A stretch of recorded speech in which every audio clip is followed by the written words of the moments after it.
All right, look, PrizePicks is America's #1 sports picks app, and it's the easiest way to win cash while you're watching games. Here's how it works. You pick more or less on 2 or more players, and you lock it in. That's it. No spreadsheets, no nonsense. If player picks aren't your thing, you can also pick teams now. Winner, spread, total, all in the same app. Team picks are live in 30 states, including California, Texas, my home state, and Florida. Most importantly, new users use code Speakeasy. $5 gets you $50 in lineups for free. PrizePicks. It's good to be right. Yo. Ladies and gentlemen, welcome in to the Speakeasy Sophisticated Sports Talk with the best in the game. I'm the large human being, nicknamed Carebear, standing behind the bar, Kieran Hickey Simple. And I'm joined here today with 2 Nigerians who played in the National Football League. One of them very seriously, and the other one is Emmanuel Acho. How we doing today, Emmanuel? Beautiful people, you could be watching any show. You're hanging out with us. We do not take it for granted. Y'all know the vibes. I don't care how tough your week has been. Hopefully we provide a laugh, provide a smile, talk a little bit of sports, a little bit of drama, but more than anything, y'all talk to us in the chat. We do this show for y'all. Drop the super chats. They will get read during the show. Carebear, turn me up. Now the special teams all-pro player right there, That is Emmanuel true. Acho. He did. That is true. Does have an all-pro, Pro Football Focus special teams 2014. Check it out. Also joining us here in the Speakeasy is a Super Bowl champion, a man that's played for some of the most historic franchises in the National Football League, and now he's taking his talent to Washington to sack my quarterback, Dak Prescott, unfortunately. Charles Omenihu in the building. How we doing today? What's up, y'all? What's up, y'all, man? I'm glad to be back again. Oh, yeah. Hey, CO, you was under a little bit of fire, bro. Ravens flock was mad at you. Oh, yeah. They was a little salty, bro. They was salty at you, bro. I had some comment. I didn't look at all of it, but shouldn't. I definitely had some slander in there, and I actually don't apologize. Stand on that shit. Don't apologize for nothing. Yeah. No, speaking of standing on shit. that business, this man is Come no on stranger now. to doing so. I'm talking about the dad, soon to be dad ×2 on in now. the Speakeasy, the man in charge of social So- Trey in the building. How we doing today? Listen, man, feeling great. I do owe Charles an apology though. He happened? might not want to apologize to them, What happened? but I forgot that our fans can be lazy when they watch our videos. I set him up a little bit. The excluding Mahomes, I put it on the video. Nobody read it. I also kept the part in the video where he said, in no order. And they still said, why would you put Josh Allen as number? For clarity, yesterday during the Golly. show, Omenihu ranked his top 5 quarterbacks. I told him exclude Patrick Mahomes. Facts. He did. Yep. But after we dropped the video, everybody's like, how you didn't put Patrick Mahomes as your Bruh. top 5? Chiefs fans were on my head. Yeah. Commanders fans were on my head. Ravens fans, they probably want to find out where I live at this Bruh, point. Yeah. somebody responded and said, "Cause this know-it-all doesn't, cause this non-sports knower doesn't think Lamar Jackson's a scary player." Somebody responded and said, "This dude plays in the league." Then Dude is an active NFL player. Supposedly, he had NFL, like he was a journalist or something. Yeah. He just started posting videos of 5-man rushes, and I wanted to say something. They weren't even all 5-man rushes. There's a difference between a 5-man pressure and a 5-man rush. He was and I didn't showing want to say- blitzes and I want to respond You so seen bad. it? Yes. I was like, I want to respond so bad, but I was like, you know, I'm gonna just leave it alone, bro. Anyway, Okay, Kieran, man. get where we gotta get. Oh, also, we got Lavonte David joining the show in a matter of 15 minutes. A Bucks legend, a future NFL Hall of Famer, in my estimation, and one of the greats from the 2012 draft class, along with myself. These are the greats. Yeah, one of the greats. One of the As in, greats. like, great human One of the greats beings. from that class. Like, you're and a you were real- also drafted in. Yeah, it's like I was in the class. Luke Kuechly was in the class. Yeah. Bobby Wagner was in the class. yeah. All Lavonte really David. good guys. And then Luke Kuechly- Really good human beings. No, one of the Luke great players. Kuechly, Take care of Melvin Ingram, Wait. Bobby Wagner. Emmanuel Acho. No. Lavonte Levante David. Emmanuel Acho. And then Emmanuel. Damn. How low can you go? Can you go down low? all the way to the floor.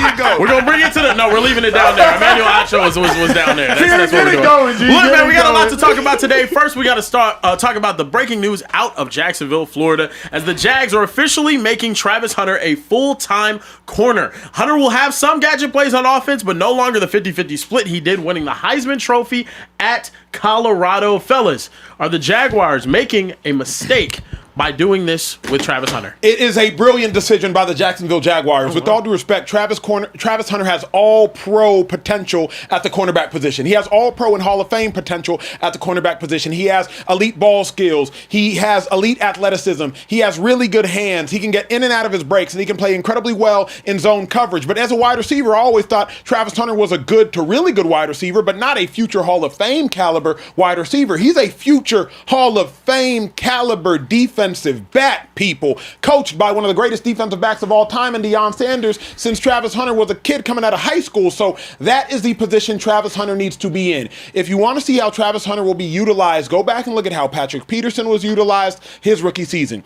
An elite cornerback and had some gadget plays at wide receiver. He was catching now screens. He was catching tunnel screens. He was taking a couple reverses. But he was not going to get too much wear and tear on his legs by doing both. You can't do both at this level, not in the National Football League. So for me, I love what the Jags are doing. I love it for Travis Hunter. I do have a small concern. I will talk about it momentarily in regards to how much draft capital they used for a cornerback.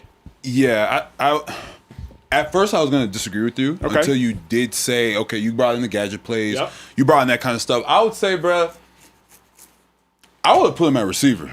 Really? Yeah, bro. I would have kept him receiver. This is why. Talk to me. Having the ability to have him get the ball in his hands, not majority of the time because they have other guys. Of course. But him being an offensive weapon, he's going to put points on the board. He's going to put people in the seats. Yep. And he just has that electric. Just one play and it might go 70. That's fair. I experienced it myself when we played Jacksonville Monday Night Football. I think he ran like a drag or a deep route, whatever it was, and he caught the pass in between two defenders, bro. You talked about his athleticism, you talked about his ball skills, you talked about his way back, get in and out of breaks. Yep. To me, that's like an elite receiver. My problem with Travis, crazy athleticism, no bro. doubt. Here's the thing for me, and not to cut you off. Go ahead. Like a way to impact the game on offense. That's the play I was talking about. Yeah. Wrong. Porter's join up. That's the play one more time, Kieran. Yeah.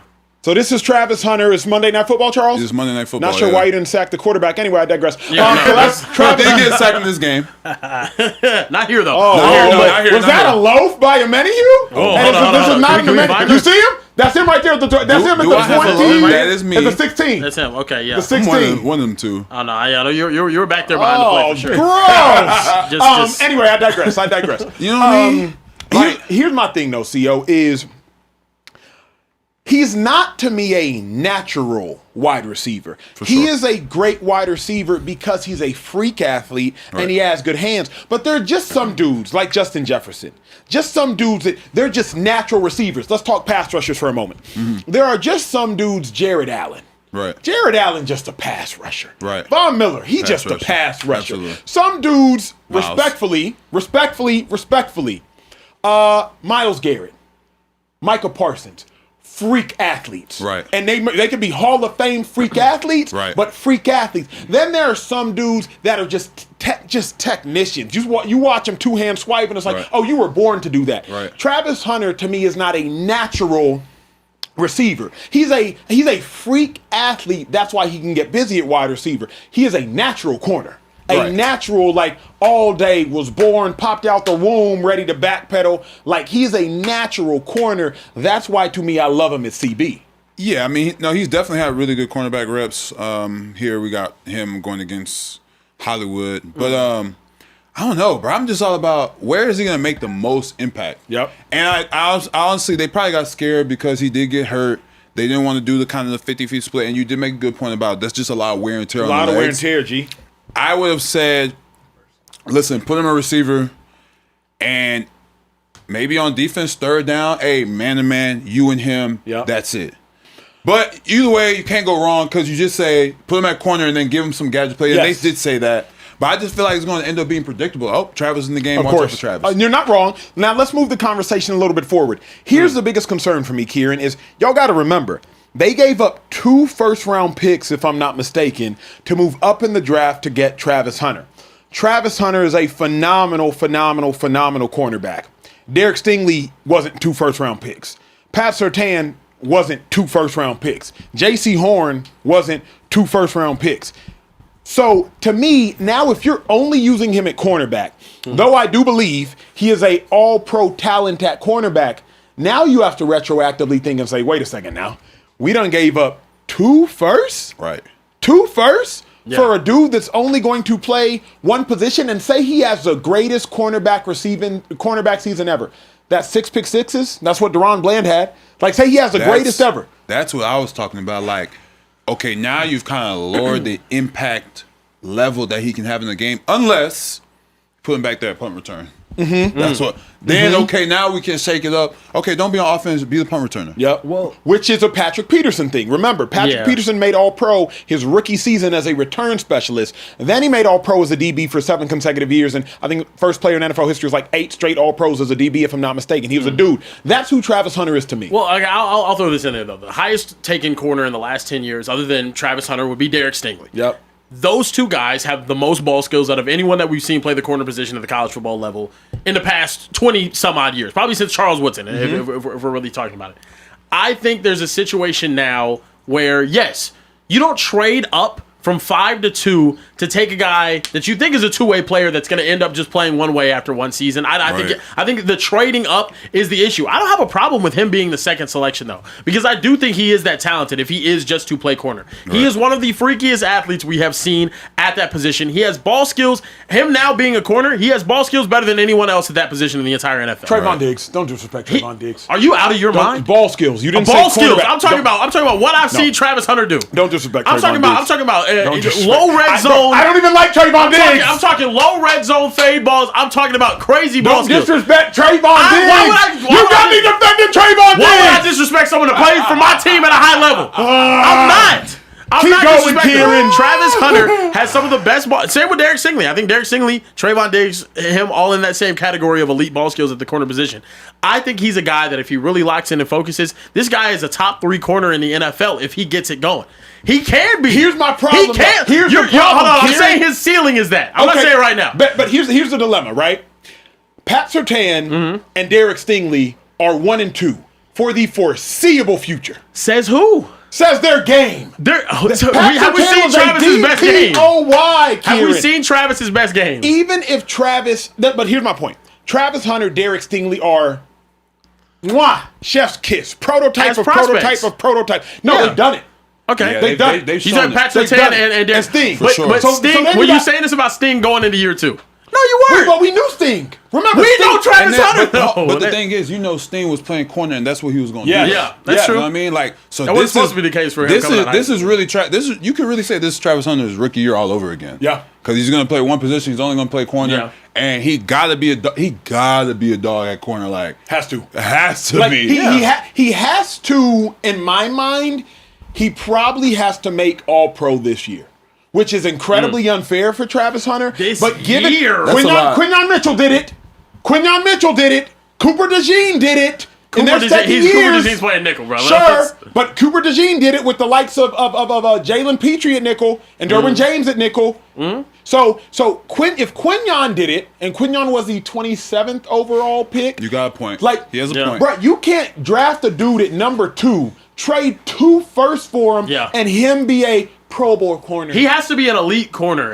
Yes, I agree with that. But I think he can still get there. I think if he doesn't go all pro at corner, he has to have made an impact on special teams. If he's not going to be an offensive weapon, he has to be all pro this year. I don't care where. You can be all pro at punt return. You can be all pro at corner. But Kieran, you got to remember, the value of a number 2 overall pick at corner.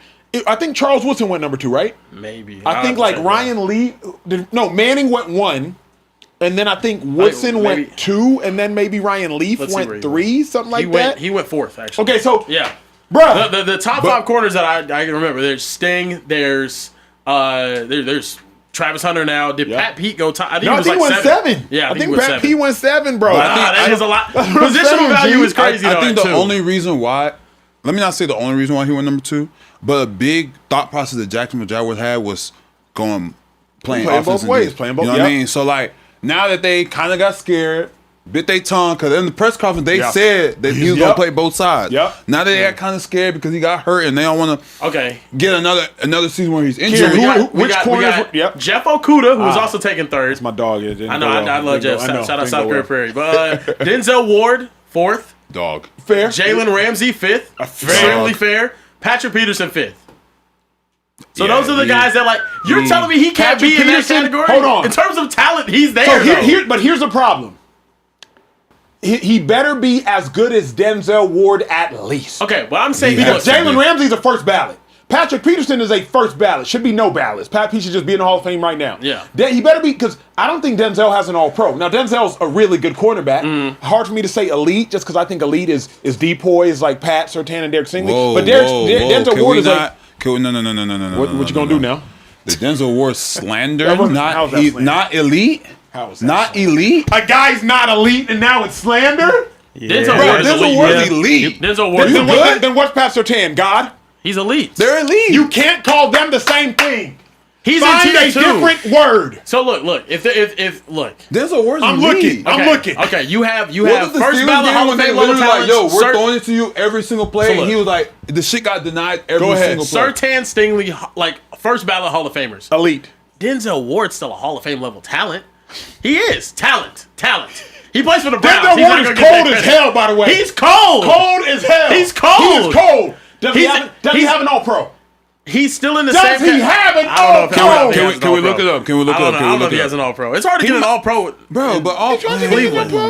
It's trying to get the all-pro. If you don't want an all-pro, come sit in the chair with me. No, yes, fine. If you don't want an all-pro, come sit in this chair with me. Yeah, he's a 5-time Pro Bowler. Now and that's really good. Yeah. Bro, y'all but throwing these words elite, around. when you're going all pros, you're going up against Jalen, you're going up against Surtain, you're going to now Stingley, J.C. Horn. Denzel Ward is a top 8 cornerback in the National Football League. For sure. This is also a very talent-rich position, though. It is.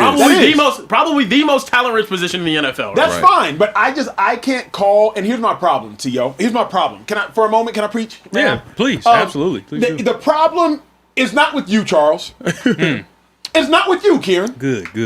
The problem is with the English language. Amen. You know what I hate? Amen. When somebody be like, oh, I love you, Emmanuel. Oh, I love Chipotle. How you feel the same way about me is a chicken burrito with guac. I'm not gonna lie. On a good day. Be quiet, fat man. With that vinaigrette. How do you feel the same way about the two?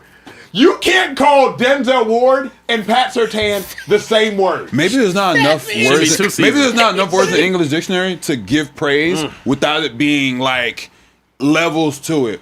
Because I think he's elite. Can we? Okay, for Patrick Surtain, can we say super elite? Okay, so Pat would be like one of super elite. I can get you one of one. Nah, because if we're throwing elite corners, okay, I get what Acho's saying though. Because look, if we're saying elite corners, right? You're comparing them to the elites of maybe eras previous, right? So Derek Stingley and Pat Surtain, you'd be okay saying, yeah, they're playing the game at the same level that a Patrick Peterson or Jalen Ramsey or Richard Sherman or Darrell Reed. Nobody plays Darrell Reed, but he's like up there. Denzel Ward's not playing at that level. That's all I'm saying. Yeah. Okay. I get that part. Make Denzel Ward Terrence Newman. Yeah, but I do think. You pissing Charles off now. Terrence Newman. I mean, he was a Cowboy for a while. He was a really good cornerback. Played like 20 years. Yeah, he was tough. He was really fast. Come on, no. Denzel Ward is better than Terrence Newman. Denzel Ward's really good. Like, I'm not even slandering Denzel Ward. Does Terrence Newman have an All-Pro? Lavonte David joining the show in 2 minutes. I don't know. Denzel Ward was like... Denzel Ward is nice.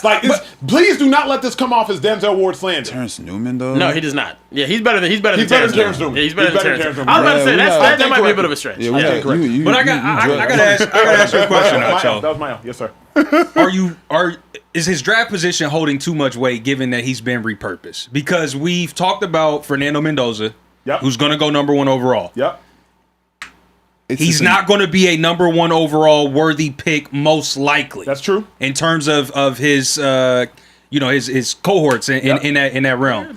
So, do you hold Travis Hunter to a different standard because he was drafted number 2, but he was drafted number 2 to do a certain thing that he's now no longer going to do? That's very fair. Right. But what's crazy is Travis Hunter in college was the same as Sting in college. Travis Hunter in college was. Bro, Like, that TCU game? He didn't get. Hold on. TCU game. He was that TCU He didn't game get a chance to prove it as much as Sting. Because Sting got out there. He was the best player in the defensive backfield. Delpit won the Thorpe, but it was really Sting that was the best player in the DB room. So my thing is, as far as talent is concerned, and obviously talent and translating to something more is different. We got to call Lavonte David. He could be elite. Bucks legend, 15-year NFL vet.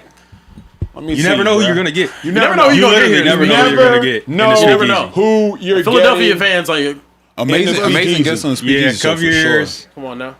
Let me see. I need that one. Yeah. Don't leave the channel. Ooh, but it's okay if you need to mute it for a second. You might need to mute it for a second. The Eagles fans. He was saying Eagles fans might get tight today. Oh, there you go. Yeah. There you go. Hey, ladies and gentlemen, round of applause, Lavonte David. Come on now. Round of applause. What up, G? What up, my guy? My dog. It's been a minute. How you living? Good, man. I can't complain. You know me. I'm chilling, man. Hey, how is retirement? I beat you to it by about 10 years. It's fine. I don't want to brag. You beat me by about 1,500 tackles, but that's neither here nor there. How's retirement, bruh? Man, it's good, man. Treat me well. I get a chance to have a little real free will, man. Wake up with nothing, no plans on my mind. Just go ahead and just go out there and do what I got to do. Facts, bruh. Hey, got Charles Omenihu in the building. Let me do this. Before we start praising Lavonte David, let me ask you an honest question. We both played in the Big 12. We're the same draft class. We played the same position. This is nasty. This is going to be real nasty. Who's a better linebacker in college? Just be honest. In college. Just be honest. I apologize. The win. What you mean win? We went to Nebraska. At Nebraska in 2011, and you want to know what we did? You want to know what we did to them? We finished 5-7 that season, but you want to know what we did? Let me take my rings off. You want to know what we did to Nebraska? Like that? First of all, like that? They did not. No, not like that. Not at all. It wasn't like that at all. First of all, they sucked that year. We did. And we underestimated them, to be honest. We had like 5 turnovers on offense. The thing is, that's the same thing that the Georgia players told me when we beat them in the Sugar Bowl. Yeah. That we didn't suck, but they were like, "Oh, it's Texas. We're Georgia. We're supposed to be in the national championship game." And what we do? How you did it again? We did so. Hey, let me ask you this though, bro, because I'm not gonna lie to you. You exceeded. You didn't just exceed my expectations. You probably exceeded Bucks organization's expectations. Maybe you exceeded your own expectations. When you think about your career, to me, one of the top 5 of the generation, how do you think about your career? Did you accomplish everything you wanted? Was there still more to go for, bro? You truly incredible. How you think about it? Like you said, I did exceed my own expectations. You know what I'm saying? I came in as a rookie just to come in and contribute the best way I can. And then I got thrown in the fire right away.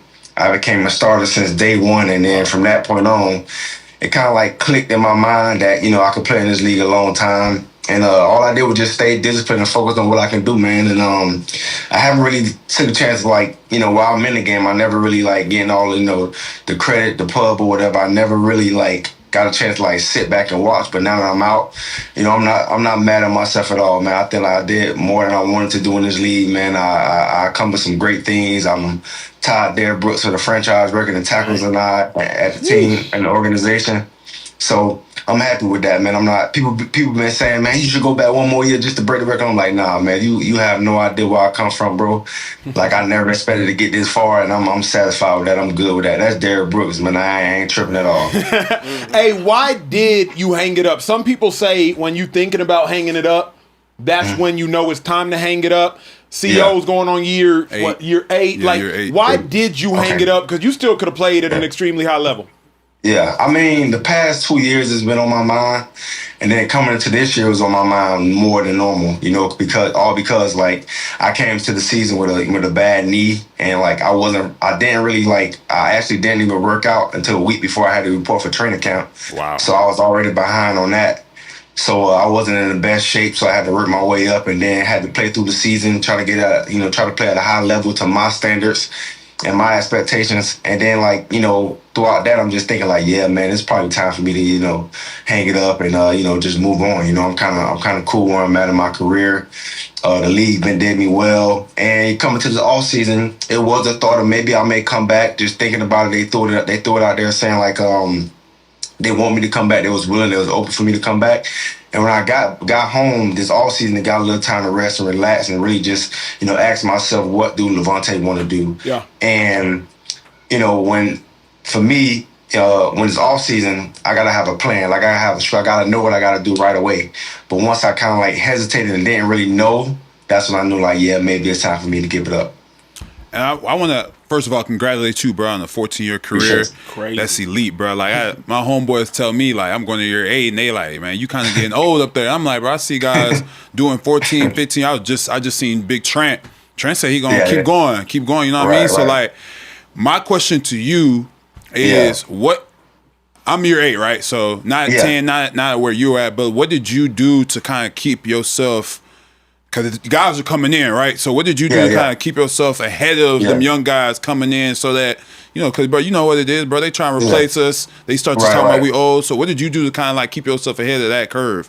Yeah, I honestly, bro, I just never got comfortable. I always kept that same edge that I had. I came in my rookie year. Like I used to tell them all the time, like, I'm coming in just like y'all. We all learn this thing together, and may the best man win type of mentality. Yeah. It's always a competition for me. Every time it's like, I'm like, the past couple of years, people are like, man, why you still playing? Like I'm trying to show the young boys I can still keep up with them. So that just was my mentality, just trying to keep, compete and just try to be great. Right. Hey, you won a Super Bowl, bruh, after maybe 9 years in the league. What year you win? Super Bowl? 9. After 9 years in the league, you won it. What was the moment in that season that you knew, oh, we can win a Super Bowl? Like, take me to a game, a play, a pregame meeting, a huddle breakdown. Like, what was the moment in that season with Tom Brady at quarterback where you were like, wait a second, we can win this thing? Yeah, man, I got a couple, bro. Talk to me. I know one time, it's a viral story that I talk about all the time. We was 7-5 going to our bye week. And, everybody was counting us out saying, we may get into the wild card at most. And, I thought we lost 3 games in a row. And I was like, they might not even make the playoffs with their last couple of stretches of games. And I remember during the bye week, right before we broke, I was walking in the hallway and Tom grabbed me. And we had a little one-on-one conversation, and he was just like, how's it going defensively, whatever. And I was like, man, we're going to be all right. We're going to be good. We just got to fix a couple things. We're going to be straight. And I was like, how about you? How's it going offense? He was like, yeah, same thing. We're going to get this thing turned around. And you just got to get guys on the same page, but it's going to start clicking. And then he hesitated, and then he stopped me, and he like looked at me dead in the eye and said, trust me, we're not going to lose another game. And we didn't lose another game, and we ended up going straight and won the Super Bowl. Dang. Okay, now let me apply pressure, bro, with these questions. Yeah. Let me apply pressure. We know I'm gonna ease. You know what I'm saying? I'm gonna take my time. Here's my first one, bro. Not yet. Okay, bet. I need your top 5 linebackers since the. Let me go top 5 linebackers since 2010. Since 2010? Yeah. In order. Since 2010. When did Ray retire? 2012? Drafted 2010 and after. Drafted 2010. Let me rephrase the question so we can cut it for social. Top 5 stack linebackers, that's off ball for those that don't know, drafted in 2010 and after. Lavonte, David, I need your list. I never include the pass rushing back. Thank you, sir. You know ball. Thank you, sir. Yeah. But I gotta go Luke. Number 1. What'd I tell you? You did say that. Since 2010. I go Bobby. Thank you. It's an accurate list. Include myself in England. No, you have to include yourself, so I would probably slot you right around. Yeah. I'll go 3. Thank you. Respect is respect. Respect, dude. 4. Here's where it gets interesting. I gotta go DeMario. I was wondering if you was gonna do this. Okay. I gotta go DeMario. And 5. Damn, who gotta go 5? I gotta go 3. I gotta go Fred in there. Yeah. He said Fred. I like that. I was about to say Fred. Can I? I like that's a good list. I wouldn't. Hold on. I like educated ball knowledge. Like that was a hell of a list. That was a solid list. That was a hell of. Okay, hold on, real quick. He just hyping it up though because it's very similar to his. That's the reason why. When Fred is done, where will Fred Warner rank? That's a great question. When Fred is done, honestly, bro, I love Fred.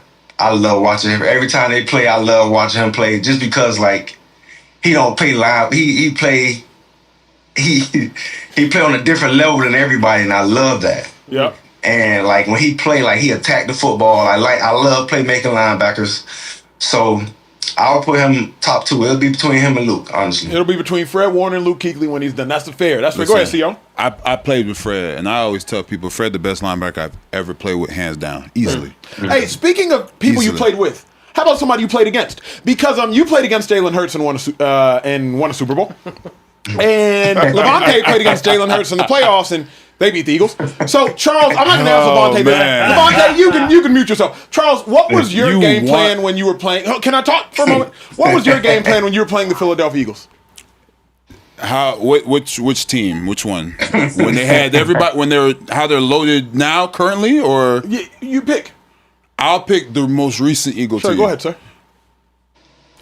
Eagles fans, like, y'all don't start today neither after when I say this. I want an objective take. I'm not asking you a biased question. What was a scouting report on Jalen Hurts? Yes. On Jalen Hurts support. On the Philadelphia Eagles offense. Oh, the Philadelphia. Yeah. You got to stop Saquon. Okay, what else? You got else? to stop Saquon. That's the first thing. Yep, of course. The second thing, stop Saquon. Okay. Then the third thing is, the deep pass to AJ. Okay. Dallas Goedert, really good tight end. Yep. And I mean, Jalen's going to run around. Why are you stuttering? Because I see what you're trying to do right now. I see what you're trying to do right now. He's doing his job, Charles. Jalen was definitely a factor, but he had a lot of guys around him, and which is not wrong. It's not wrong at all. Okay. He had a lot of guys around him that is on top of the list before you get to him. Fair. Lavonte, when y'all saw the Eagles in the playoffs, Lavonte, just elaborate on your earlier take of like, was it stop the run, stop AJ? Was it 5-man rush? Was it we're spying Jalen? Like, what was the game plan against the Eagles? First was stop the run. Yep. Because we played them in 23. Even DeAndre Swift had a credible year that year too as well. Yep. And their run game was really good. They had a really good run game. We stopped the run and stop AJ, but we didn't. AJ didn't play that game. Correct. So since he didn't play that game, we played a certain coverage to make the quarterback beat us, which is fair. Yep. Right. Which is fair. Let me ask you a question. Would you play that same coverage against Matthew Stafford? Not at all. No, would you play that same coverage against Justin Herbert? No. So why'd you play that certain coverage against Jalen Hurts? Just doing my job. I was just doing the game plan. What the game plan was. But you were at the time, you were a 12-year NFL vet, so you have a good cognition of what a game plan is installed for. So like, why would you? I mean, just want to speed them up, make them make decisions quick. Okay, let's ask the hard questions. You played 14 years in the league at the highest of levels. Yeah. Is Jalen Hurts elite to you? To me, it's different levels. I played with elite. I know elite. You did play with Tom Brady. Tom Brady. Yeah. Even Tom Brady at 41 and 40 was elite. Facts. Yeah. Facts. He not elite yet. Okay, that's good. Yeah. He's a good quarterback. Don't get me wrong. He's a good quarterback. He's a winner. Mm-hmm. He does what he's supposed to do. Yep. Right. Right. Yeah, but as far as elite, I put Pat Mahomes. Yep. Josh Allen. Those guys as elite. Fair. That's a fair take. He's not wrong. I see nothing wrong with that take. The thing about it is just like when you talk. Let me not say down, but when you don't give a lot of praise to Eagles players, their fans go haywire. And it's like, why? Yeah. Why y'all start tripping? Yeah, I happen to think the city of Philadelphia has very, Jalen's a good quarterback. He is. He's a top 15 quarterback. Jesus, 15? That's half the league. That's not a compliment. That was the most insulting thing you said all day. I didn't say he's 15 though. I said he's a top 15 quarterback. He's somewhere in the top 15. He's somewhere in the top 15. Would you say I'm not going to do a list. Chuck, would you say he's a top 10 quarterback? Sheesh. We got to think about it. We got to talk about it. Let me ask you this, okay? Moving on. What up? Baker, I think is cold. I like Baker's game. Yep. I like Baker's game. Call me what you want. I like Baker's game. Have the Bucks reached their ceiling with Baker Mayfield at quarterback? I'm doing my job. They haven't yet. Baker still like have a lot of, because Baker have a lot of different offensive coordinators. You know what I'm saying? Like different guys coming in and out. And the first 2 years that he played with us, he made Pro Bowl. Yeah. Throwing 30+ touchdowns, being a playmaker and this and that. And then last year, Baker dealt with a lot of personal situations, as far as quarterback, which is hard for him to play quarterback with, And, now I think with Zach Robinson coming in and, me knowing Baker, kind of like keeping that same system, getting our run game back, getting a healthy offensive line, getting a healthy Bucky Irvin back. And even though we lost Mike Evans, but I still got a lot of faith in those young guys at receiver. So once he built that continuity of those guys and a healthy Chris Godwin, I think Baker's going to, explode again. You've seen it the past 2 years. Last year he kind of was hindered, but I think he'll get back on track. Last question for you, bro, before we let you go. And this is just a fun one for me. I asked my brother, anybody that plays a long time in the league, I asked him this question. Top 5 most talented players you ever played with. And you played with a lot. There's Jason Pierre-Paul's in there. Yeah, Vita man. Vea's in there. Su's in there. Like top 5 most talented players Lavonte David played with in his 14 years in order are.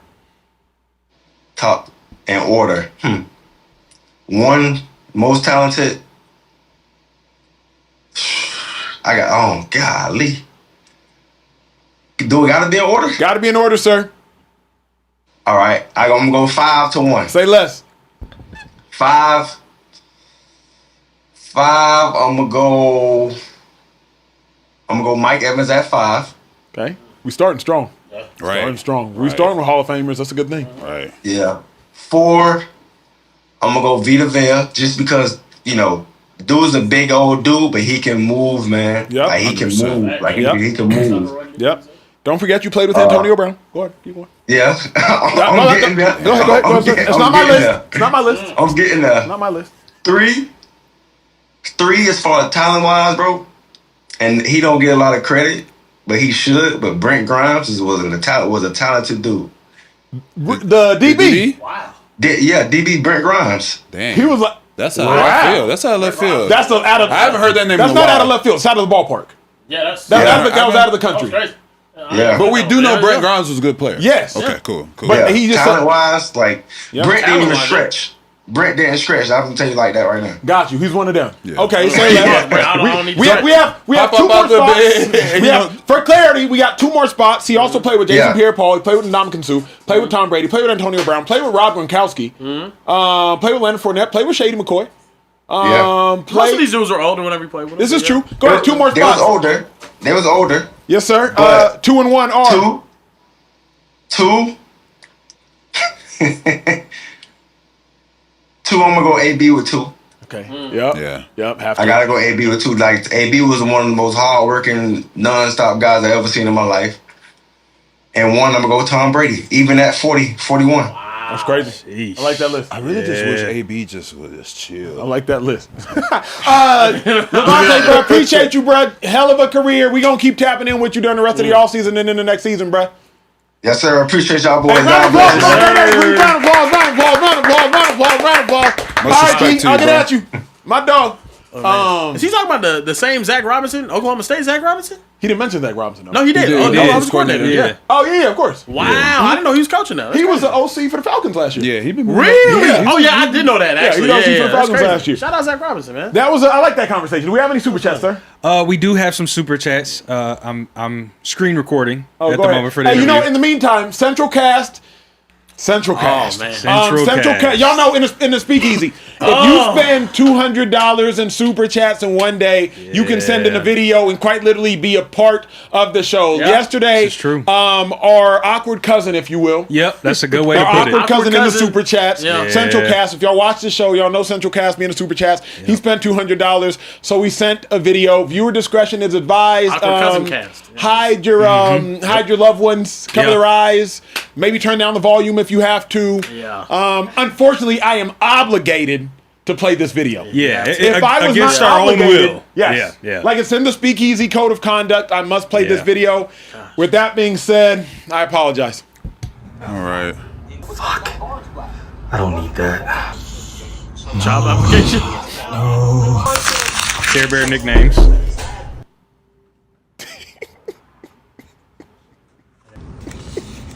The files. What the hell could be on here?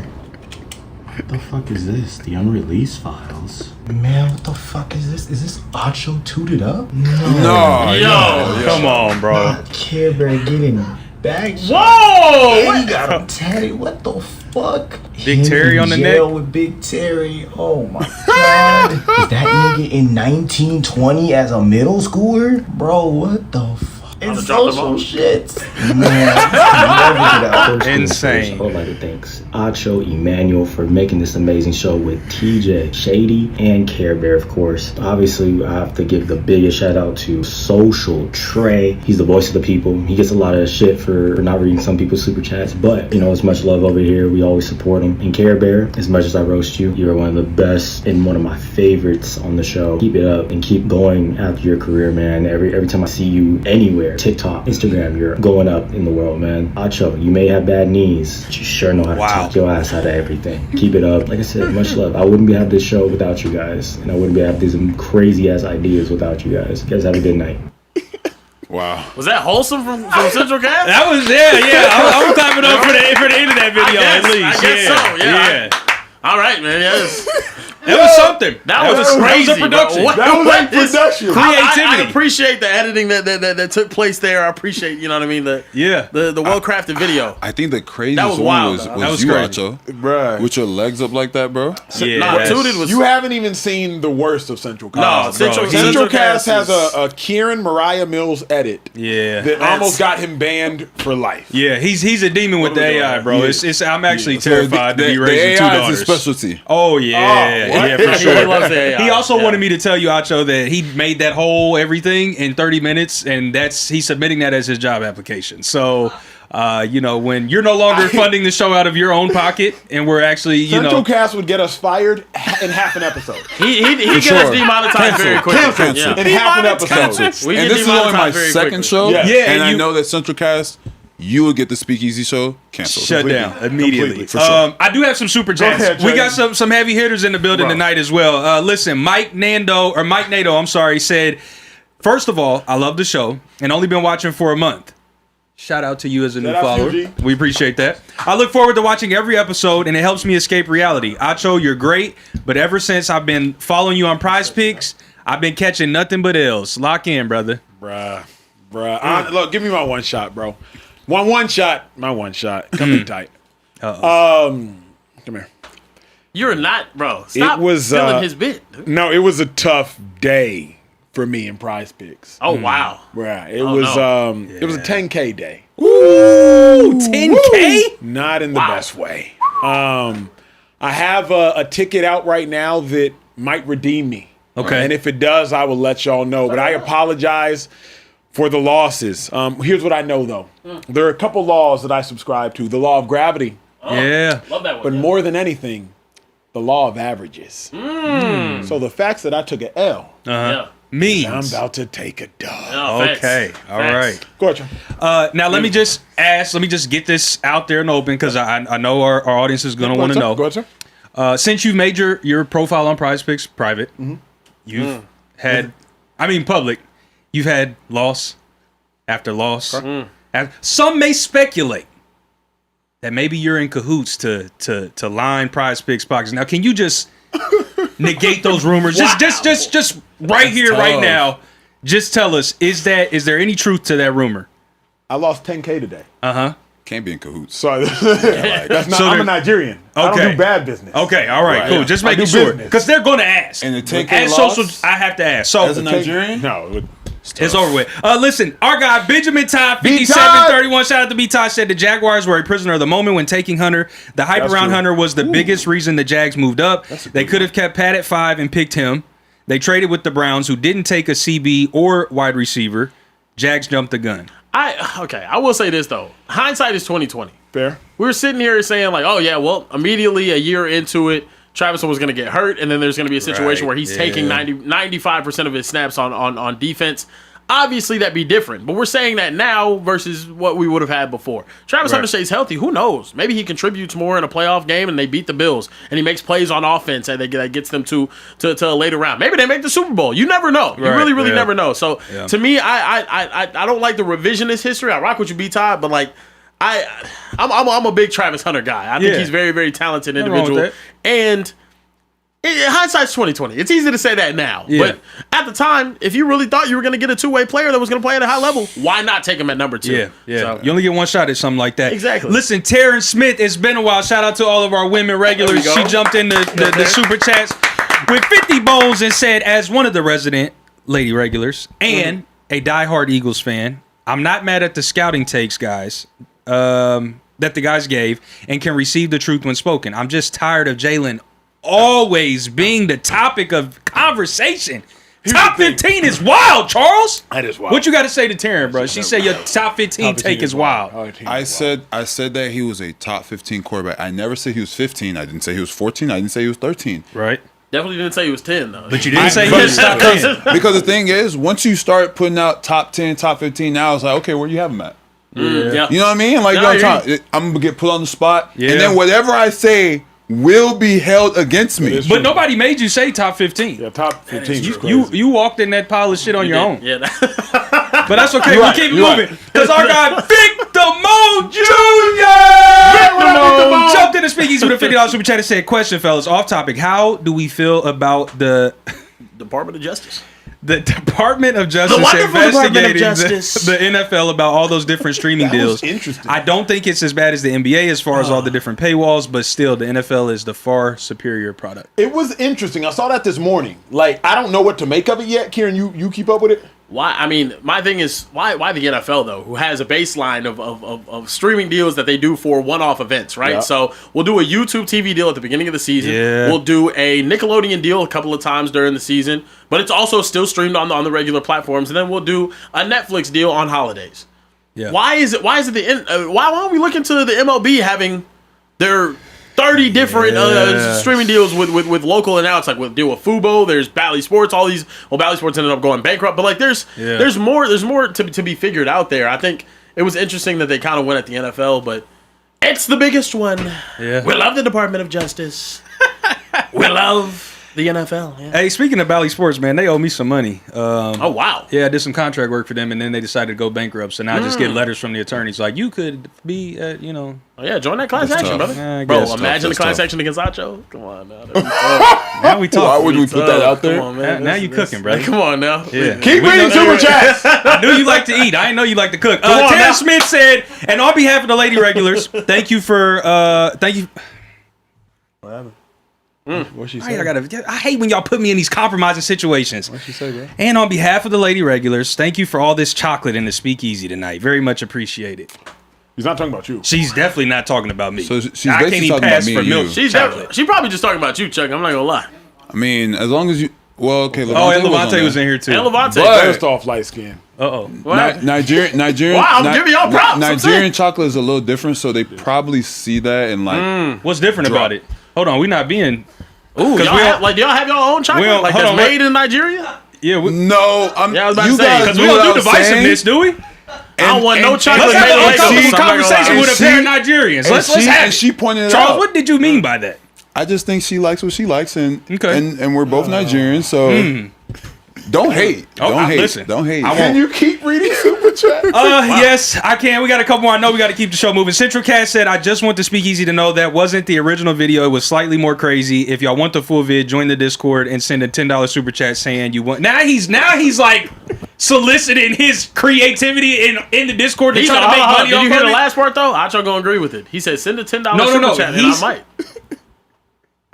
Saying you want the... Oh, okay. So Yeah, we yeah, get the 10. see, there it is. Okay. There it is. Listen, That is fair. I got a lot going on I don't want to know in my what the brain video up look here. like. Yeah. I'm I've good. seen the full video. It's wild. K Crazy 215 said, Charles, last episode you said the 49ers had the most talented team. Some would say it's a super team the last few seasons. So why are the 49ers blowing leads in Super Bowls? Okay, Okay. Sheesh. I think that let's go back to 2019 Super Bowl. Yep. I just think, Tyreek Hill and Pat combination. Pat was just Superman. He put the cape on. They ran into a Superman. Yeah. Both 19 and 23, they ran Superman. Their 23 team, that was a very stacked team. That Niners 23 team was very stacked. Can I be honest? Bro, we just put the cape on and went flying. Yeah. I don't know, bro. Okay. I think 23, y'all did run into that Super. Oh, you weren't on the team in 19 though. In that No. one. So, I was on Houston. I want your opinion on this one though too. Kyle Shanahan in that game, also in I think it was the 2017 Super Bowl that they had when he was the Falcons offensive coordinator. Yep, 16. Yep. In both of those situations, stops running the ball in the fourth quarter. And that to me is like the biggest catalyst for them, like blowing those leads. The hard part, because people talk about this often, right? Man, why people go run, pass? Because if you run the ball and you go 2nd and 11, see your drive over. Like people think like if you run the ball and you go 2nd and 11, 2nd and 12, 2nd and 13, or even 2nd and 10, I bet you can go pass, run. It don't matter how you dice it up. Realistically, as a defender, and Chuck can speak to it, like we know based off tendencies how much pressure a lineman's putting on their hands into the ground. What's the offensive formation, whether it's run, pass. Yeah. I'm not sitting here in my stands like first down, run. No. Yeah. I'm sitting here like fullbacks offset to the tight end and I near they only run the ball. Right. First down, run. Yeah. So people that are sitting here like, oh, it's run, pass. The defense isn't like, we know they're going run, pass. It's a lot deeper than what people see on the television. Yeah. Correct. Got it. Correct. There's different things that are like sending you guys. Bingo. Yeah, okay. Right. Bingo. Last super chat, sir. That's all I got. Sorry, Mike Nato just sent a $50 one. He said, "Okay, Acho, I trust you. Let's win some money. Also, Carebear and Social Trade would do good in the 1920s." Come on, bro. I appreciate Thank you. that. I can't speak for Carebear, but What? I'm cooking Bob Cousy. I'm standing on that. Go Raiders. Mendoza days are here. Shout out to my IU alum. I mean, hey, Mendoza might end up, having something. If they stink this year and get a good wide receiver next year, Facts. it's a solid core. You get Genty, Brock Facts. Bowers, and maybe Jeremiah Smith. Carebear, let it ride, G. Look, man, moving forward, we got to talk about the biggest news of sports this week. Diana Russini and Mike Vrabel's situation, okay? The photos were reportedly shopped around before the New York Post published the story. TMZ confirmed that they were offered the images for 4 figures by an anonymous photographer. Also, another photo has surfaced of the two, this one of them sitting at a bar. Vrabel said these photos show a completely innocent interaction and any suggestion otherwise is laughable. This doesn't deserve any further response. Diana Russini responded and saying the photos don't represent the group of 6 people who were hanging out during the day. Like most journalists in the NFL, reporters interact with sources away from stadiums and other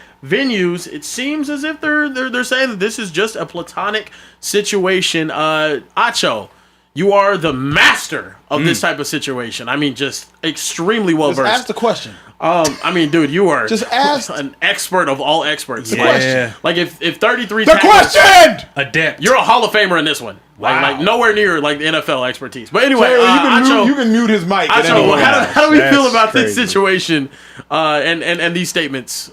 Bruh, you know the craziest thing to me is like, in this situation, if you are, I think, Russini and Vrabel, I think retreat, figure out what you're going to say, figure out your statement, and then make the statement. But I think a lot of the tension right now, you saw Diana Russini put out a tweet today, had 2.9 thousand comments.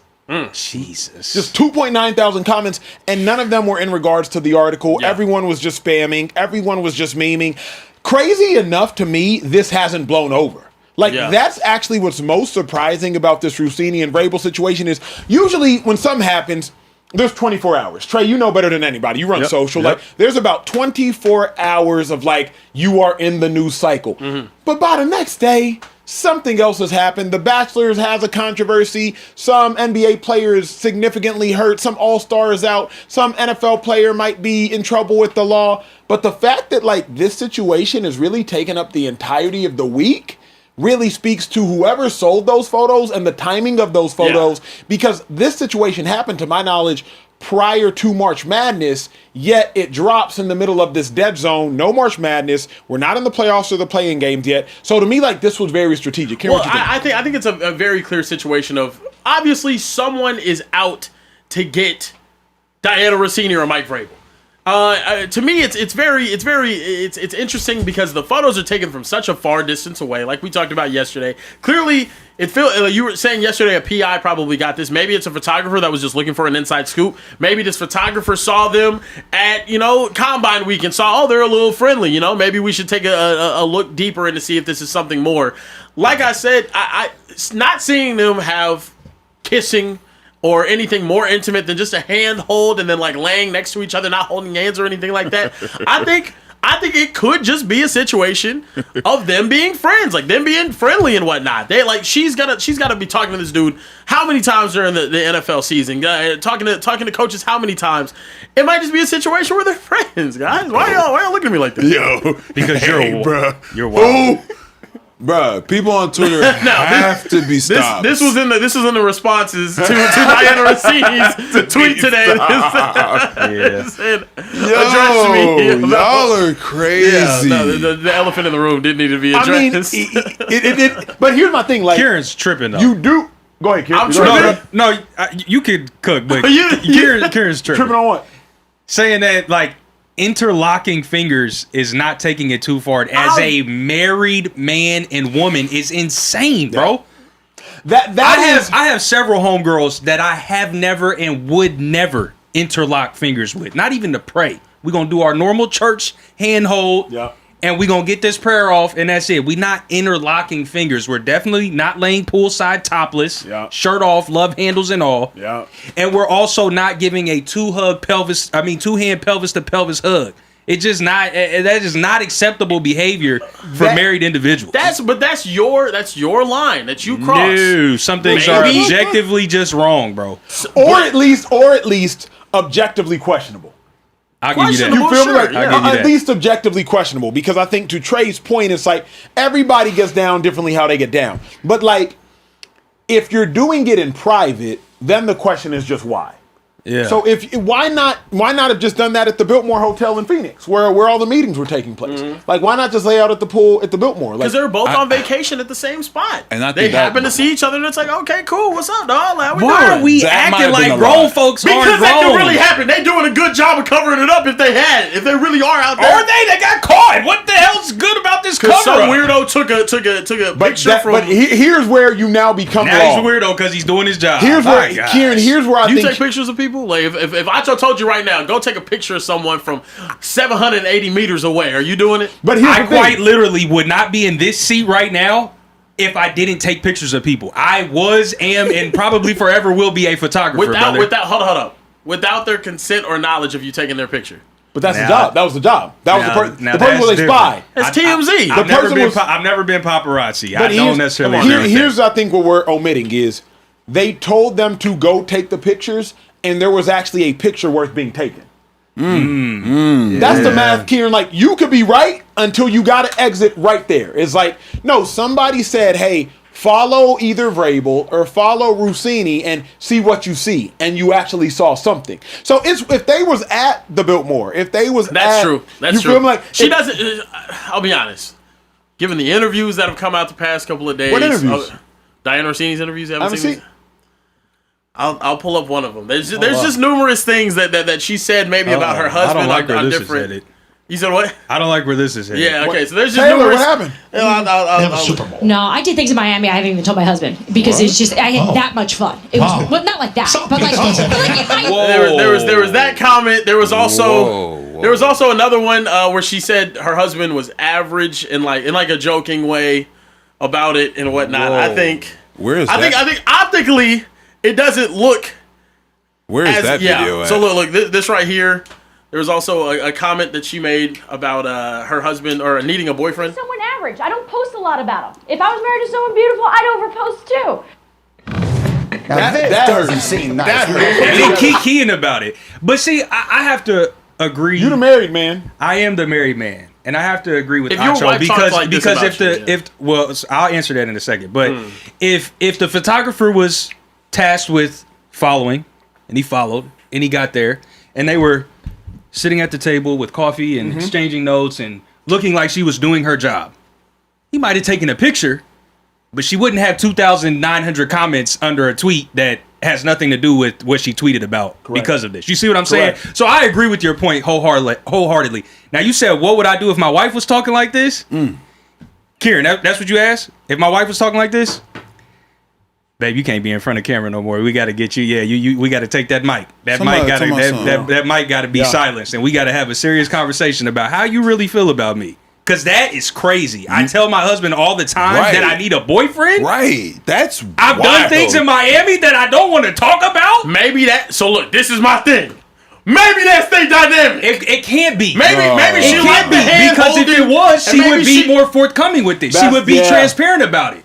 Well, you're not gonna be transparent in the public eye about that. Will and Jada do it. Well, she did. You seen Red Table Talk? That's true. They talk about entanglements and all. Will got dragged into that reluctantly. She was the one that talked about. I'm seeing a pattern. Yeah, Here's so my the NFL honors next year. Diana Russini's husband goes up and like slaps Mike Vrabel across the face. Like what did wouldn't surprise anyone.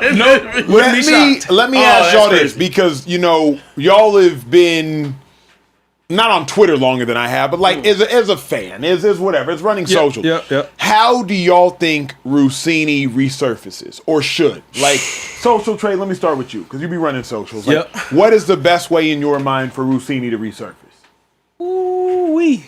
She got to go under a rock for a while. And I'm no PR expert. I'm a social guy. I'm a social media head, but I'm no PR expert. But to do the damage control, you got to go under a rock. That couple we saw, they're actually getting memed. Vrabel and Russini are getting memed over him. The couple that was hugged up at the concert and got put on the Jumbotron. The Coldplay concert. Yes. Yeah. We haven't heard anything from them. Yeah, up until last week, the woman sat down with Oprah. Oh, really? Like I didn't 4 even know months that. later. I didn't even know that. But 4 months. She was under a rock. He's been under a rock. Sometimes you just got to go into hiding. Be reclusive. Mind your business, tend to your family, focus all your energy and effort in maintaining or repairing that, whatever that looks like, and just stay out of the limelight. I would be in public as infrequently as possible. I would be posting on social media as infrequently as possible within the ability to keep my job and those types of things, but you gotta hide. Well, I don't think she has to hide. I think it's a situation where they're both gonna say it's a non-story, and they're just gonna continue going about their day the same way that it is. They're gonna have questions answered. There's gonna be memes about it, but also they're gonna say it's a non-story. They're gonna handle whatever they need to handle internally with their families, and we're just gonna move past it. But here's the other thing. Here's what we're not taking into account, and this is the fascinating part. You then need your husband and your wife to play ball. Ooh. Yeah. You feel me? I think that's what they're you said they're going to handle it internally. You assuming this wasn't kosher, that's the focus, right? though. You now need your husband and your wife to be like, hey, I need you to lie with me, and I need you to lie for me. Yeah. Like if they're lying. That's my point. Assuming it's not kosher. If they're not lying though, like it's a horrible look. They're already gonna have to answer those questions regardless. But crazy enough, her husband now with all of this. But here's the thing: crazy enough, the spouses could put an end to all of this. Yeah, the spouses could be like, "Oh no, they're actually the only ones. They're the only ones. We do dinner with the Vrabels all the time." Like the spouses, her husband could come out on camera on Twitter and be like, "Hey y'all, I know y'all got y'all jokes off. Yeah, this could have been ended. Yeah, but like the husband could come out and just be like, I know y'all got your jokes off, all the things. We're all friends, we're all family. We were actually there. Can we be honest? Talk to me. That's turning it into another conversation. They're gonna be like, oh, so y'all got pineapples in your yard? Like that's what. But that's what it's gonna sound like. I think that's also that window to dead it. Yeah, I agree with that. But that window is closing. And it is closing. That window is closing. It's already closed. Like it's like by the time we are finished with the show tonight, that window is going to be closed. Yeah. Because why would you let me be held at the stake for this long and you didn't say anything? If you knew you had the power to change this and you've let it go on for 24, 36, 48, 72 hours and you haven't said anything in my defense and you know that this story's not true, how dare you? Trey. Now I'm looking at you funny as the culprit. That's not cool. So that window's closed, bro. Trey, I'll add this. How would they know if it's true or not? They wouldn't. Hold on, no. They have to take their partner's word for it. And not what here's what I'm saying. Hold on, I'm talking about lying for them. No, I'm saying, but like, I'm saying though, like, sure, they could go out there and lie for them, but neither of them were there to know if it was true or not. So that's really the question that's happening internally right now. If you know. If your homegirl has a homeboy, you got several female friends. I'm not gonna say girlfriends. People get lost in the sauce. You got several female friends. Your old lady would know, like, if your female friend is actually a female friend. Yep. So your old lady would be like, no, it's just Kieran so-and-so. No, she wasn't there, but your old lady could at least defend you or defend your honor. Yeah. That's all I'm saying. Yeah, exactly. Would exactly. If someone said that me and like my homegirl, like Layla, my girl would come out and be like, I think it'll just be defended within the circle, though. Because, like, if they go out there, the spouse and the husband on both ends go out there and try and do a public defense, I think it's just going to be another meme. I think it's just going to be more slander and banter that we're going to laugh at. Yeah. So I think just within their own inner circle, it's probably already been talked about. And to credit to what you're saying, Trey, like, she got to stay low. Yeah. Look, I have actually a perfect idea for her. What she should do, she should start her own show. She should hire one of the best guys in social and one of the funniest dudes on social as well. And then she should name the show Russini Easy. And then, like, honestly, if that happens, this is crazy. I think it'll work fine. I see what you did there. I see what you did. The name was wild. That's what got me. That was very clever. Easy or something. You know what I mean? Like something. I thought he's getting tipsy. Clever at all. It was clever. I thought it was. This hasn't been Kieran's worst day of jokes. I don't know. I like that one. That was pretty good. I thought that was good, Kieran. We got some bad ones, bro. We got any super chats? We do have some super chats. Listen, our guy Diego Gonzalez jumped in the super chat and said, "What's up, Speakeasy? I'm back with my tax return money. Shout out to Acho. Yeah. This was the homeboy that see, yeah. You did mention that yesterday. Yeah. But see, here's the thing. And let me talk to my dog CO for a moment. Okay. CO, your parents were born where, CO? They were born in Nigeria. Hey, let me talk to my dog CO, Tay. Let me talk to my dog CO, bro. Parents born in Nigeria. Yep. Your parents have taught you better than to let somebody walk into your house and be like, hey, I ain't got no money. Right. But, like, can I? No. You start tapping in pockets. Where's the money? Where I beg. Where's the money?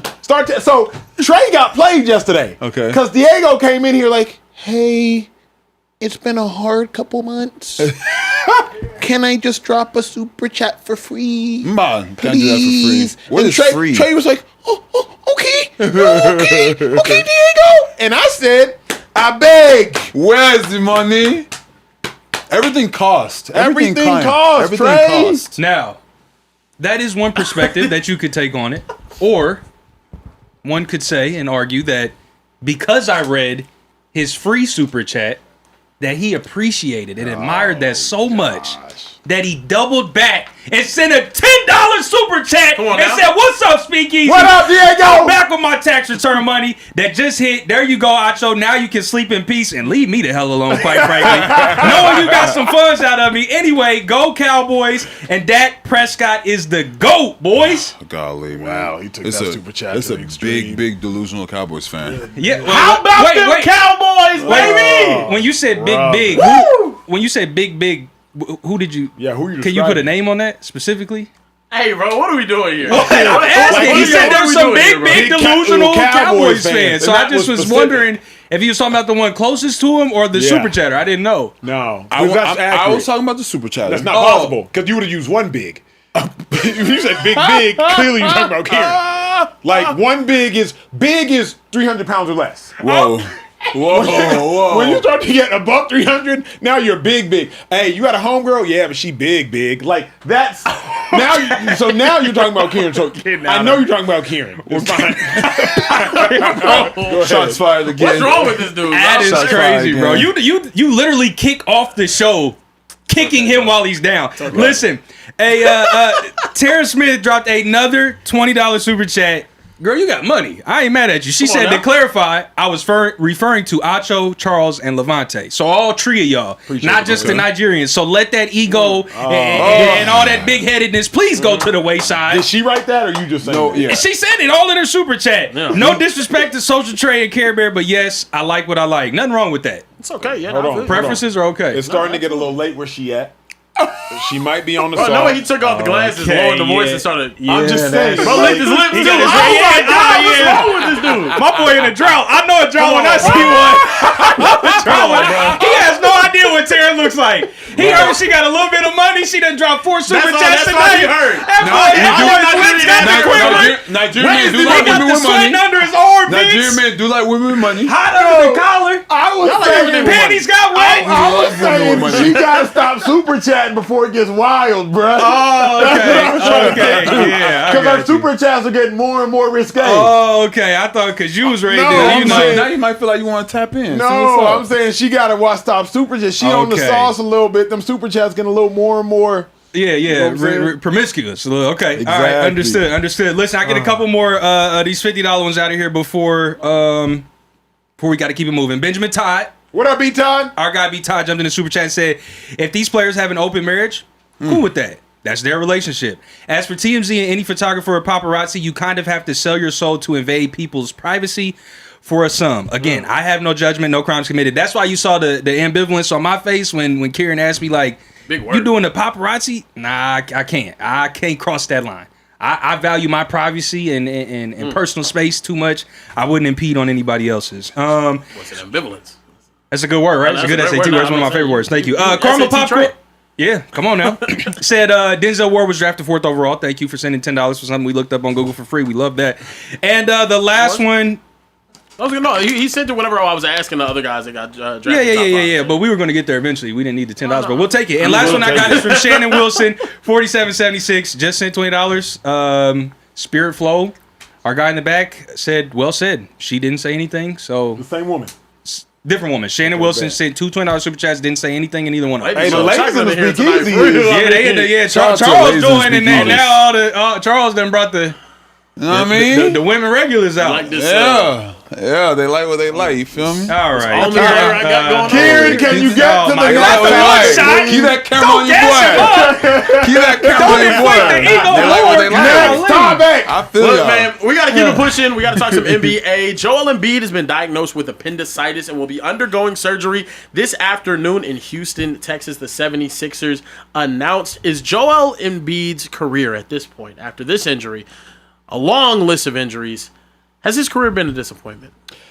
Given the immense talent that Joel Embiid has, you would have to say his career has been underwhelming because Joel Embiid potentially could have retired a top 12 player all time. He could have retired in that Hakeem Olajuwon category. He could have retired in that MVP, championship, defensive player of the year potential type of category. Instead, we did get an MVP from Joel Embiid in his 12 years thus far, but the truth of the matter is he's missed as many games as he has played. Don't just take my word for it. Look it up. 485 games missed, 485 games played. Is he immensely talented? Wildly. I believe 7-time All-Star, 5-time All-NBA teams, and 3-time All-Defensive teams. Wildly talented. But why are we talking about Nikola Jokic more than we're talking about Joel Embiid? Joel Embiid has more athletic ability. Joel Embiid has just as much God-given talent. Why in the world have we been talking about Nikola Jokic for the last 3 years and we talked about Joel Embiid for the blimp of a radar within one of those periods? So for me, Joel Embiid is so ridiculously talented, but the fact that his team is yet to make an NBA Finals, the fact that his team is consistently underwhelmed, and the fact that he has been absent as much as he has been present is what leads me to say with conviction that his career has been a disappointment. Yeah, I mean, you touched on him, bro. He's crazy talent. Yeah. He's a guy that can take it up the floor. He's a guy that can facilitate, he can shoot, rebound, post up, whatever you want from a basketball player. And then you add on that he's 7 foot. Correct. You know what I mean? So like when you have all that talent, and it's been like a roller coaster. Yep. It's been a roller coaster kind of ride. And it's quite unfortunate because I mean this injury really isn't his fault. Correct. It's not something that he could have controlled. But in years prior, he's had something here, something there, something here, something there, and it's just kind of tough, man. I'm pretty sure it probably is frustrating for him because you do look at Jokic and like Jokic is going crazy, bro. Been going crazy, and like you said, Embiid has the athleticism. He has that stuff to him. Yep. And just not being able to stay on the court and go out there and show everybody in his 12 years in the league it's just tough. And bro. the other problem for me was like Embiid was doing more talking than he was hooping for the longest. And that was what was crazy. Like he was known for tweeting and he was known for being a comedian. And we know how ridiculously talented he is. A league MVP. I think he finished second in scoring, if not first in scoring here in that season. He won league MVP as a 7-foot big. Capable of dropping 32 points per game as a 7-foot big. Like, dude got a tray ball. Dude's footwork in the post is crazy. Right. Dude got post moves. Dude got a mid range. What? Yeah. So for me, when you think about how talented Joel Embiid is, you come into the league, you've missed your first 2 years. I'm in Philly at the time, I believe. He's saying the whole trust the process thing. I'm with the Eagles. They're across the street with the Sixers. I'm eager because I'm like, yo, what's this process I need to trust? I went to Texas. I went to Texas. I think Embiid played at Kansas. I think he only played maybe 15 games, but you start to hear about him. We're in the same conference at the time. So I'm like, oh, bet he finna be a dude. We wait. He finally got that MVP, but Kieran, what even to me is to some degree frustrating about that is like, I feel like individual success has meant more to Joel Embiid than team success. I feel like it. I'm not going to say that for certain because I'm not inside Joel Embiid's mind, but I just feel like that individual MVP made Joel Embiid feel as though he did enough. And I'm like, bro, when you have that much talent, you could have been a top 12 player all time. I'll reserve the top 10s for the guys that have won multiple championships. But Akeem Olajuwon, to me, he sits at 12. He won 2 championships. He won 2 MVPs, if I'm not mistaken. I think a DPOY and an MVP regular season when he won the Finals MVP. Like, that's something Embiid was capable of doing. I'm going to push back on him not caring about team success, dude. This is still the same dude that was out there crying after they got eliminated. And you see the passion and how he plays come playoff time, trying to make something happen for that city and that team. I will say this: he is one of the most unfortunate stories in NBA history. Whenever it comes to straight talent, whenever it comes to the ability that he has to play less games than he's been capable of playing, like actually missing more games, like you said, than it's actually now at 494 to 490 that he's played to the games that he's missed. It's heartbreaking. It's really heartbreaking because he is a Hall of Fame level talent, but he's never going to get the opportunity to show it. I think another guy that's maybe walking in that same path right now is like a Zion Williamson. And if he can't get healthy, if he can't figure it out, then it's going to be heartbreaking in that situation though too. Facts. He's a Hall of Fame level player that is not going to have a Hall of Fame resume at the end of his career if he continues to get hurt. And we're at the point now, Acho, and this is the most heartbreaking part, he's 32 years old. Next season he's going to be 33. This is wherever big guys start to decline. So I think it's a situation now where it's unfortunate. Obviously, he's not going to win a championship in Philadelphia anytime soon. I don't think he wins a championship in his career. Maybe he looks to move on from Philadelphia sooner. I don't know what his contract situation is at the moment. It's just really tough looking at his career and the scope of his career and saying, hey, the 2023 NBA most valuable player is not going to be a Hall of Famer, and he's probably going to be one of the very few MVPs, him and Derrick Rose, to not be in the Hall of Fame. I don't know if I can go that far. I'm going that far. He's got to get into the Hall. You think so? Yeah. 7-time All-Star, what was it, 5 All-NBA teams, and a league MVP. He got to get. To me, he's got to get into the Hall because the basketball Hall is easy. It's a weak Hall. It's a weak Hall, but all of his accomplishments are really like NBA based, and they're in a 3-year span. If you really think about it, he's only played 60+ games in like 4 seasons. Yeah, 4 or 5 seasons. I'll have to go back and look at it, but I swear it's actually 1, 2. Yeah, no, he's played 60 or more games in 4 seasons.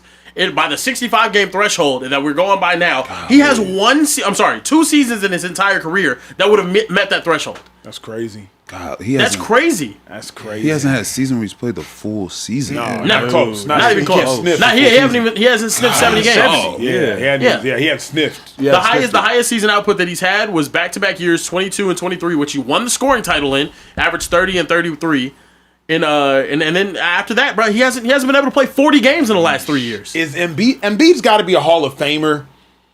He just had the Olympic gold medal this past one. That does help his case a whole lot too. Yeah. To me, though, it's just like I think about it like this, Kieran. Like I didn't even know who Nikola Jokic was in like maybe 2018. Bro, he got drafted during a Taco Bell commercial for a quesarito. Like I had no idea who Nikola Jokic was in like 2018. Yeah. Knew who Embiid was. Right. Yeah. We've been knowing who Embiid was. Mm-hmm. Right. And then all of a sudden, Jokic pulled out an eraser and said, "Y'all just gonna forget who Embiid is." Magic wand. You feel me? The Men in Black. That's how Men in Black. Because they're similar players. It's just Embiid has the athleticism. Yes. And that's where it's like, man, just give us 60 games consistently. Correct. Because if he did, he would be a perennial All-NBA player. He'd be if Embiid played 60 games a year, he's averaging 27, 10, and 4. I mean, this year he's averaging 26. Yeah.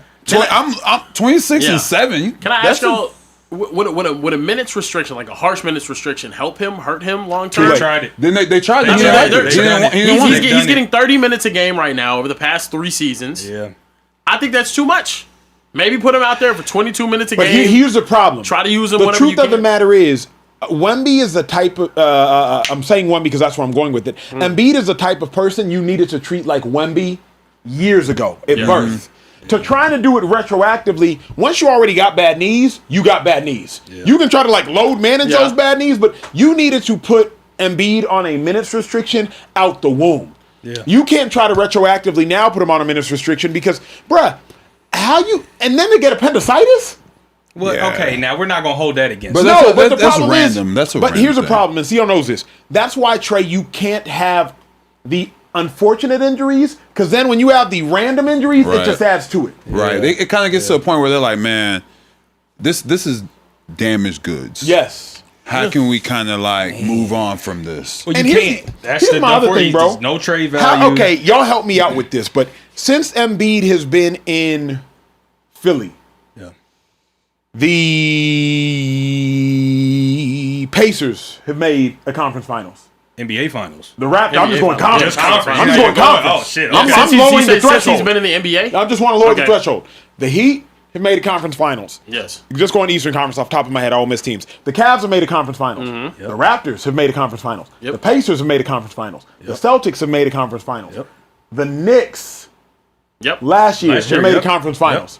Milwaukee Bucks have made a conference finals. The Bucks have obviously made a conference finals. Right. The Atlanta Hawks have made a conference finals. Yes, they got 4-1. They got 4-1. Yeah. The Atlanta Hawks have made a conference finals, and I think it should stop there. Yeah. But like the 8 teams, and you couldn't slide in there and beat. And the thing, and the crazy thing about it was that they've brought talent around him to elevate the team, so it's just not just him. Yeah. And when it was him, Paul George, and Maxey, a young Maxey, but he was going crazy. Bro, they brought Jimmy Butler was in there. Right. Harden was in there. Paul George been in there. They've had Maxey been in there. The super team. They've had the big 3. Yes. They've had that for multiple years, and they just haven't been able to get it done. And maybe a little bit is he just not consistently there to help out. Trey Embiid, Hall of Famer, yes or no? Yeah, I mean, with the resume he has, and with that gold medal is holding a lot of weight with right the basketball Hall of Fame being as easy as it is to get in, he's Hall of Famer. There are guys in there with less credentials. Can I say this though? It's gonna get harder to get in that Hall of Fame as time goes on. I hope it's gonna. What makes you say that? You have a higher influx of players and whatnot, more teams. You forget like the expansion led from like I think it was like 24 to like now we're at 30 over those years. You have more All Pros, more. Like there's more stuff to win. Also, I don't know. There's a lot of guys that have college accolades that are going to be getting in because of those, and I don't know. It's just going to be harder as time goes on. I don't think the Yao Mings are going to be getting in the next generation. Okay, yeah. The Yao Ming of this era is not getting in. I don't hate that. Yeah, I could see it becoming more. I hope it does. Yeah, I don't know that it will, but I definitely hope so. It's hard though because now we're in an era where we can easily forget about the 40s, 50s, 60s, even kind of the 70s. Like we kind of start the real NBA conversations of like competitiveness. Magic and Michael Jordan. The 80s. But even then, some people don't mention it. We don't. But now in an era where like things are so proliferated over social media and the internet and all of these different things, like it's going to be harder to not go back and be like, well, hey, hold on, Yao Ming made it. Why can't I get in with my, you know what I mean? Vince Carter made it. Why can't? So basketball is a much younger sport than people like to acknowledge. Yeah, facts. So that's 100%. Especially at a high level. Yeah. Moving forward, keeping it basketball though, Nikola Jokic. Last topic. Last topic. Nikola Jokic is in the news because his impact is on a different level. He's on pace to become the first player ever to lead the NBA in rebounds and assists per game in a single season. Damn it, Trey. I swear, bro. Trey, if you do it one more time, you got bro, one more. It Trey. was just one this time. I wanted to go to the next slide, and you actually messed up my momentum, bro.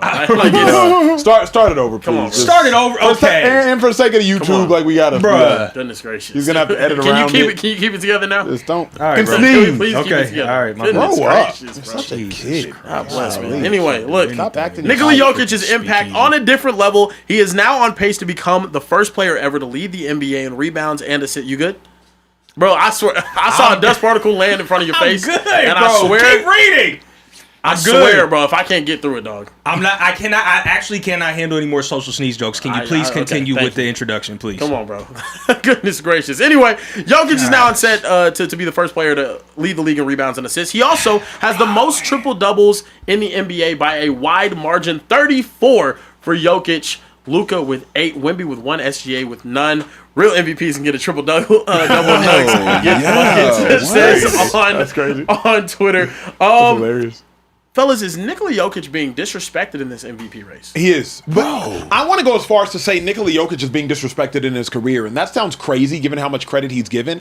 But I do not know if we are really realizing what we're seeing with Nikola Jokic. We're seeing what baseball and the MLB is seeing with Shohei Ohtani. Like, what you're seeing with Nikola Jokic is something that is otherworldly, and I do not know that we will ever see again a near 7-footer that is one of, if not the best passers in the league. And I'm not just talking about assists. I'm talking about vision. I'm talking about quite literally putting the ball in a shooter's pocket. I'm talking about execution, not just numbers on a box score. Nikola Jokic has feet of a 200-pounder with the strength of a 300-pounder with the touch of a shooting guard, while he has the footwork of Akeem Olajuwon and a big. Like, Nikola Jokic is one of the most complete offensive players, if not the most complete offensive player in the history of the game, particularly when you factor in his size. He's not just getting disrespected with this MVP race. I would suggest that Nikola Jokic is getting disrespected with discourse of basketball in general. Man. 34 triple-doubles in the season, bro. Bruh. They have 82 games. Yeah. He's almost And he at ain't played half. all of them. Talk about it. Like, this is what made me fall in love with LeBron, was the ability to score, rebound, and assist at a high level. Jokic is doing it at an extremely high level. 34 and the next guy is at 8. Yeah, he's sick. Bro, he's wild. He's wilding. Yeah. He's wild and he's 7 foot. Yeah. It's so Jokic is an absolute anomaly. And when I say this next sentence, it's crazy to say, but statistically in every metric, it's very true. Jokic is playing the game of basketball offensively more efficient than any player we have ever seen. Also, his impact on winning, statistically, more than any player we have ever seen. You guys know what box plus minus is? You break it down. Box plus minus, score-based metric that essentially estimates a player's contribution in points compared to the league average. League average will be 0.0, right? Okay. The all-time leaders, all-time great basketball players, they are inside the top 10. Michael Jordan. Yep. Career, after he finished his career, he has the highest box plus minus ever. It's 9.21. Followed closely by LeBron James at 8.35. Yep. You know who's on track to not only have a higher box plus minus than Michael Jordan and LeBron James, but blow them out of the water? Who? Nikola Jokic. He is an absolute anomaly. But when it comes to the MVP conversation, I have something to say. Because you guys know what I do. Good. I don't want to hear complaints about Jokic not winning MVP this year.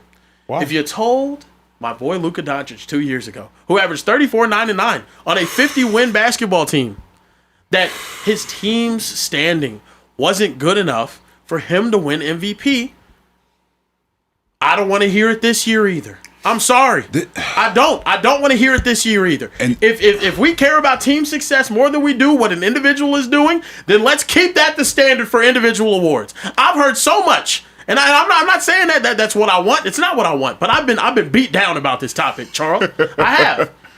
In a Rookie of the Year race right now. You know what people are talking about? Yo, Cooper Flagg's very clearly the best player. He's averaging more. He's been unbelievable. He's leading his team in 3 major statistical categories. We've never seen this from a rookie before since Michael Jordan.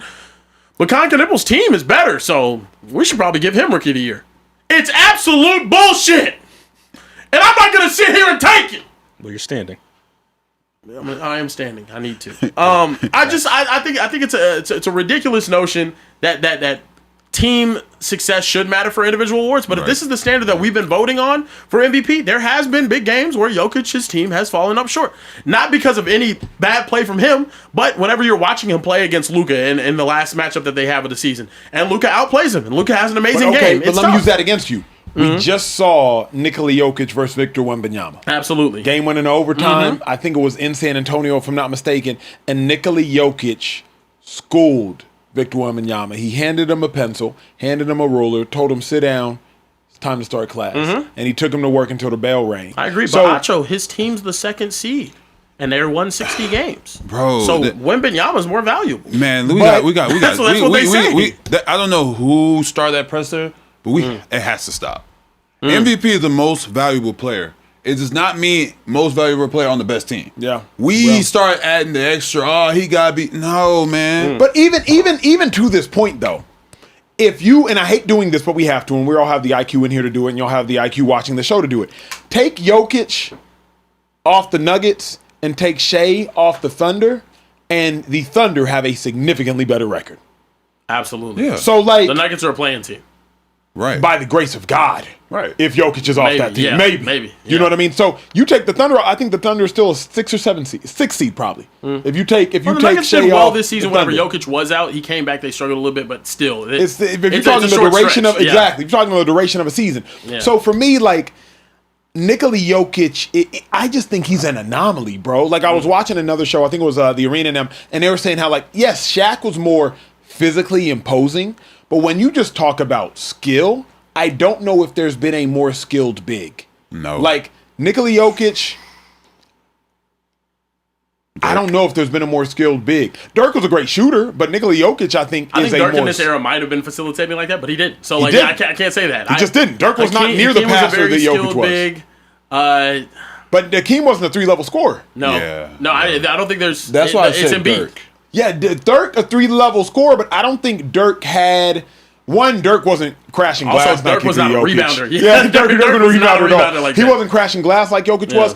And Dirk wasn't the low post player that Nikola Jokic is. Yeah. Within 4 feet of the basket. He had a couple of good moves, but that he wasn't when I mean low post. Post player, yes. Okay. I'm talking low post. Like I'm talking like on the block. Inside, Yeah, I'm talking like on the block. Like Dirk was Dirk from the elbow? Right. Dirk was extremely crafty. Automatic. Yeah. Crazy. Yeah. But Nikola Jokic from 4 feet will like back, up and under, spin, pump fake. Like, it's the fact that running entire his bag is stupid. His bag is crazy. Even going back and watching that 2023 run when they won a championship, they run the entire offense through him and turn the ball over less than any other team during that playoff run because of that. He was at PG. I mean, he's unbelievable though. Like it's just he's playing the game of basketball at the highest level that we've ever seen. You know the other thing? Here's what's crazy. Nikola Jokic's game transcends his size. If Nikola Jokic was 6'7", he'd still be cold. If Nikola Jokic was 6'9", he'd still be cold. Nikola Jokic is 6'10 and a half or 6'11", 7 foot, cold. If Nikola Jokic was 6'4", he'd still find a way to be cold. Right. The difference for me is like, he would, because he's still got a jumper. And he still got footwork. His jumper is. It might look more like Peyton Pritchard. Hold on. It might look more like Peyton Pritchard, but he still get busy. Yeah. You feel me? Like he still give you 16 to 18 points a game. Y'all really gotta like deep this, bro. 34 triple doubles. You're literally everything. Hold on. Say it again. We have to do what to this? You got to deep this. You got really. You got to deep this. No, I mean that's deep. Yeah, like you think about it deeply. You know what? It's an age gap. Yeah, y'all don't understand. It must be. I didn't even really deep it. It must be. It's an age gap. Otherwise, it's a very possible offense. It's an age gap. It's an age gap difference. Anybody below anybody below the age of 30 understood what I was saying. 30 and below. Hold on. You've heard deep it before. Thank you. Yeah.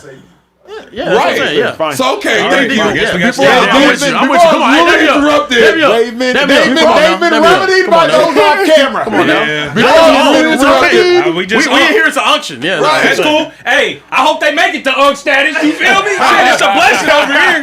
Y'all better pray y'all make it to UNC status. 34 triple doubles, bro. You're really like you're doing everything for your team consistently. Yeah. This is not like a couple games or a stretch of games. Like he's doing that consistently. SGA is 0. Now he can put the ball in the hoop and he can score, drop out, But bro, rebounds, assists, and what is he averaging on the year? Now, points. He's averaged like 28 on the year. Now, can I ask y'all this though? Come on. Because the criteria over the past 3 years has been set that you have to be a top 3 seed, regardless of what your statistical or personal impact is on your team. Because we didn't see that grace with Luka, we're not seeing that grace with Jokic. Whenever the roster around him is not as good as the other players, right? Do you think now we will see an MVP coming from a team that's a 4 seed or worse? Man, because how well Shea is playing, no.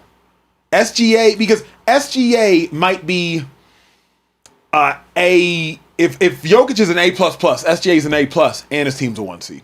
Yeah. No, SGA is amazing. Yeah. You feel me? Yeah. So like, No, I can't look over the 1 seed that's also an A+. To get to the, what are the Nuggets now? The 3 seed that's an A++. It's too marginal. Yeah. If there was a wide gap, Kieran, no, it's got to go to Jokic. But like SGA is a worthy MVP candidate, and he's consistent. Bro.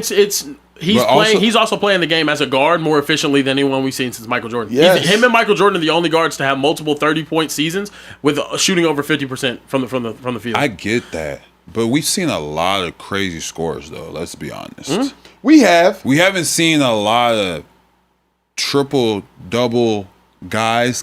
Like again, Especially it's true. It's real. It's the LeBron and his peak that he's on. And I was the person to say that LeBron should have won MVP multiple times in a row. They just got tired of giving it to him. And that's what we're seeing That's with Jokic. what we're seeing with Jokic, That's though, what too. we're seeing with that Jokic. voter fatigue is kicking in. But the only thing is, like, Jokic has how many MVPs? 3. And Shea's finna have 2? Yeah. This should be a he gets 4. He now has as many as LeBron. Is it a done deal? He gets 5. He has as many as Jordan. Yeah, is bro. it a done deal? Is it a done deal that Shea's not a done deal. That's the reason why Bron didn't get one. Bron probably deserved it a couple of times. They was hating on him. They got tired of a man that was doing 28-7-7 or 28. Here's the other problem. If Jokic don't get it this year, I don't know if he gets another one. No, they're done with him. Nah, he can't get another one because the Nuggets aren't going to be better than the Thunder. If Wemby ever gets to a point where he's averaging more than 26 a game, he's gonna win every MVP known to mankind. But it's gonna be the same conversation. We're gonna get tired of seeing it and voting for him, and there will be a new young prospect. My problem is, look, coming. if his team continues to be a top seed, we're a couple of years of having some very uncomfortable conversations with Shea. If they continue being a top 2 seed or a 1 seed, and Wemby doesn't take that jump offensively, who's taking the MVP off him? They're going to win 60 games if they stay healthy for the foreseeable future. next 4 or 5 years. Yeah. And they have picks. And Shea's going to average 29 plus. Yeah, they're all under contract like that, and just I know it's super let watch how nasty it anything can happen, and OKC, lest we forget, has a history of big egos and guys, and when you start winning, and I'm talented, I deserve this. Crew though, bro. It is, and it's a younger crew. crowd, and they all and also Jay Will is not harder than Russell Westbrook whenever it comes to wanting to be a 1. I feel you, but Chet isn't harder than Westbrook by Chet's talent. just not. Yeah, exactly. But that money changed people. We've seen They've it. all been paid. I mean, Jay Will's not one by talent either. They've all been we don't paid, know. though. We don't know what the future is going to look like for those guys as they start to ascend and come into themselves as like, you know, big guys, big egos, big players, big time superstars, you know, and a great team. So we've seen chemistry like this before, you know, become messed up because of money and ego. So we'll see. It's the problem is OKC is you know what the scariest part about OKC is? Get that ego. You know what I got? 4 first-round picks on the back end, lottery positions. What? Yeah, that's true. Yeah. They get the Clippers pick this year. Yeah. They get the Clippers pick this year. They have the Mavericks. I think they have the Mavericks or Charlotte's pick for in the next couple of years. They have our pick in like 28 or something like. Bro, they have so much draft capital as it is right now over the next 3 to 4 years. So are you saying that they're capable of like being a lottery? They'll have a lottery. I think they're the 2000 Spurs, and they just locked down Chet and they're Jay Will for more years. Yeah, to me they're the 2000 the Spurs from 2000 to 2015. Like they just don't be there. Right. Who knows how many they gonna get? Oh, whoa. But even then, D-Rod was old. No. We're not just gonna gloss over that sneeze like that. What happened? Well, now you blind? You deaf? I didn't see it. I don't know what y'all talking about. You didn't see it? Was there a sneeze? Cool. You didn't hear it? I didn't hear it. Did I sneeze? I don't think I sneezed. That is insane. Anyway. The chat saw it. Don't worry about it. I know the chat got my back. Y'all just saw Kieran bend over and sneeze. His eyes are turning red. That's crazy, but it's good. That's what he did. That's what he did. That's what he did. That's what he did. Sorry, sneezing emojis in the chat. I appreciate it. Y'all don't gotta have my back. The chat got my back. Read these last couple super chats and get out the show. Listen, man, a channel about nothing sent a $50 super chat and said Joel has an MVP and 2 other top 2 finishes, 5 All-NBA, 3 All-Defensive, 7 All-Stars, and 2 scoring titles. He's walking into the Hall of Fame, first ballot. I gotta agree. Lesser deserving people have walked in, so he's definitely got to get in there. Xavier Ramos 755 said, first time super chatter here. I just want to say I watch the show every night and wanted to ask Acho, as an All-Pro player in the league, thank you, who were your top 5 quarterbacks you faced in your career, and name them in order. Kieran, wait, why are you laughing, Kieran? Yeah, what's funny, big fella? You want to ask me as an All-Pro player in the league? I mean, if you don't ask him as an All-Pro player in the league, ask him who his top 5 gunners are. Like, it's, I can answer that too. Ask him. Go ahead, talk about the upbacks, brother. That's what shit. Top 5 onside recoveries I got in practice, brother. I got you.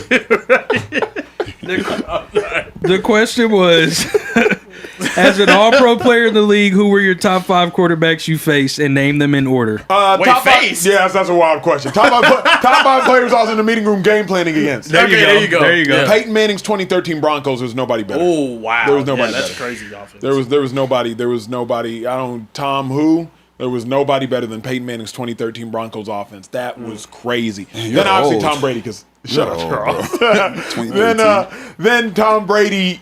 Any year you want to take Tom Brady. Cam Newton. Oh, 15?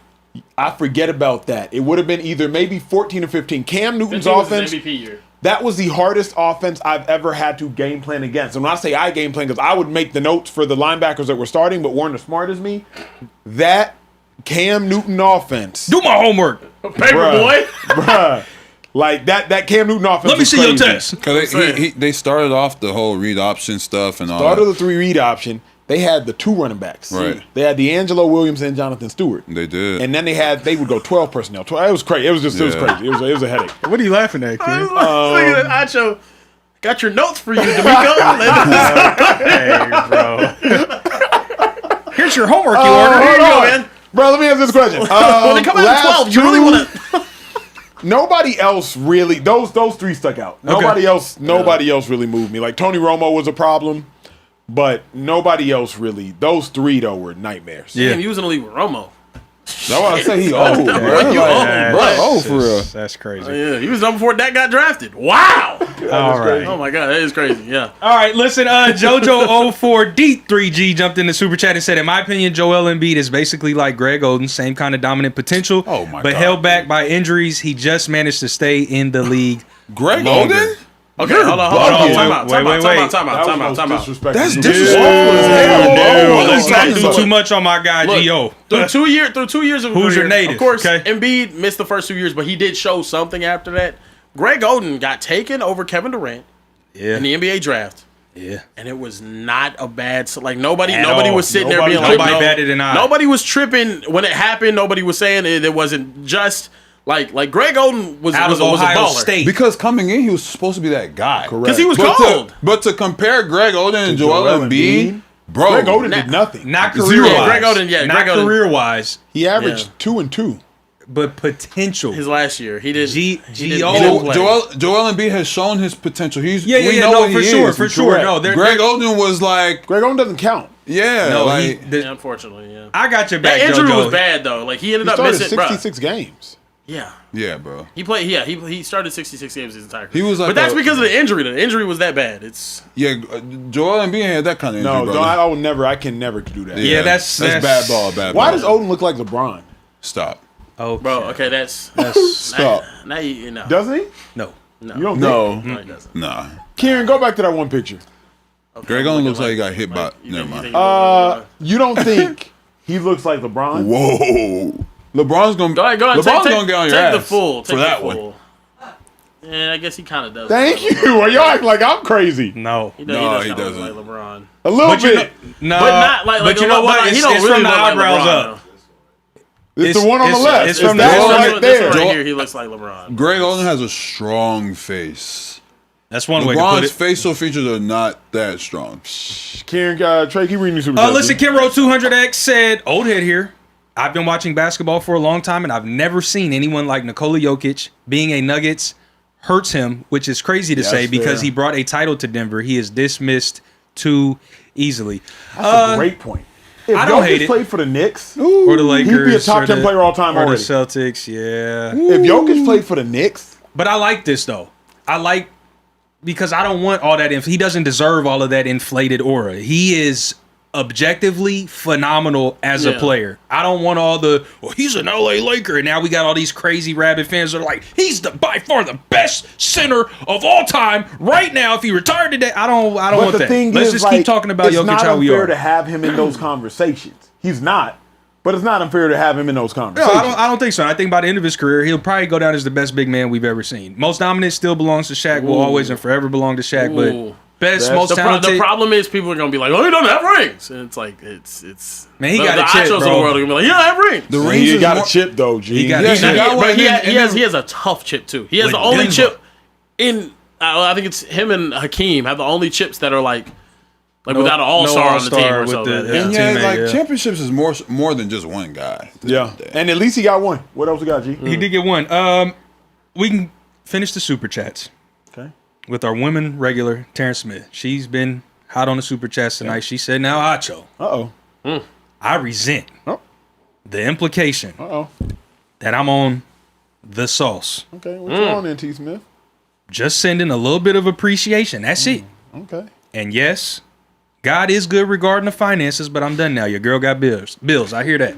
I feel that. Lady T, we appreciate you. Facts. You know we love you in the Speakeasy. Absolutely. And that's it. That's a great way to close it. Yeah, that was a good. Yeah. But she said you got her a little messed up. Saying she's lost in the sauce, and that's on me. Lady he got T. a little excited, like I told you. The brother's in a drought, clearly. So don't get much attention.